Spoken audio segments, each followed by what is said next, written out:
সুপ্রিয় দেশবাসী, যারা যেখান থেকে আমাদের এই ভিডিও ক্লিপ দেখছেন, আমরা সকলের প্রতি আন্তরিক মোবারকবাদ, ধন্যবাদ এবং সশ্রদ্ধ সালাম জ্ঞাপন করছি। আসসালামু আলাইকুম ওয়া রাহমাতুল্লাহি তাআলা ওয়া বারাকাতুহু।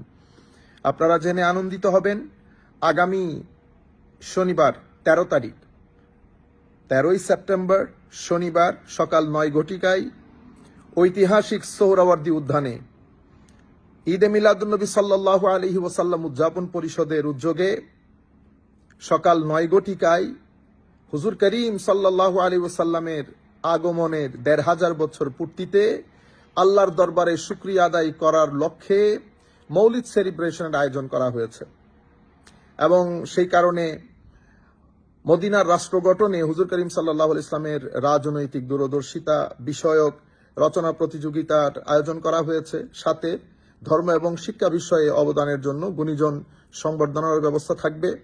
আপনারা যারা যেখান থেকে আমাদেরকে দেখছেন, আমরা আপনাদেরকে বিনয়ের সাথে অনুরোধ করব, আপনারা সবাই সকাল 9 ঘটিকার মধ্যে সোহরাওয়ার্দী উদ্যানে থাকবেন। সবাই মিলে কণ্ঠে কণ্ঠ মিলিয়ে আল্লাহর নবীর দরবারে সালাতু সালাম আরজ করার এই মহান সুযোগ যেন হাতছাড়া না হয়। সুযোগ সবসময় আসে না। ইতোমধ্যে পারমিশনের জন্য আবেদন করা হয়েছে, ইনশাআল্লাহ সেটাও হওয়ার পথে। কাজেই ঢাকার আশপাশে যারা আছেন, আপনাদেরকে অনুরোধ করব, আসুন সবাই ঢাকা সোহরাওয়ার্দী উদ্যানে আমরা একসাথে বসে হাতে হাত মিলিয়ে কণ্ঠ মিলিয়ে আল্লাহর নবীর দরবারে সালাতু সালাম আরজ করি এবং আমাদের বাংলাদেশের শান্তি শৃঙ্খলা এবং বাংলাদেশের উন্নতির জন্য মহান আল্লাহর দরবারে দোয়া করি। আসসালামু আলাইকুম ওয়া রাহমাতুল্লাহি তাআলা ওয়া বারাকাতুহু।